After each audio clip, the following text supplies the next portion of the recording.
વિસ્તારમાં આજે હું ખૂબ વિશેષ રૂપે આવ્યો છું, પરંતુ આજે એક સંદેશો આપવા વિસ્તારમાં હું આવ્યો છું અને આ સંદેશો મારો નથી, આપણા રાજ્યના માન્ય ગૃહ રાજ્ય મંત્રીનો સંદેશો. આજે આપણે સૌને ખબર છે કે વડોદરામાં જે ઘટના થઈ એમાં પીડિતાને ન્યાય મળ્યો છે અને માત્ર ને માત્ર 48 કલાકમાં એ નરાધમોને આપણે પકડી પાડ્યા.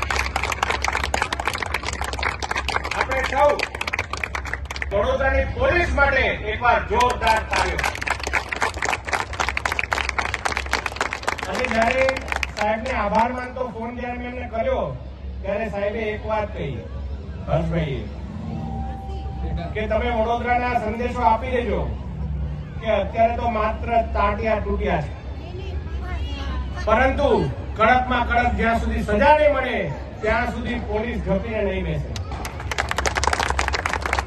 ગુજરાતમાં આવી કોઈ પણ ઘટનાને કોઈ પણ પ્રકારનું સ્થાન નથી અને વડોદરામાં પણ ક્યારે પણ 1% પણ આવું સ્થાન નથી. એટલે આપ સૌ રંગે ચંગે આજે 2 ગરબા વધારે ગાજો. ધન્યવાદ.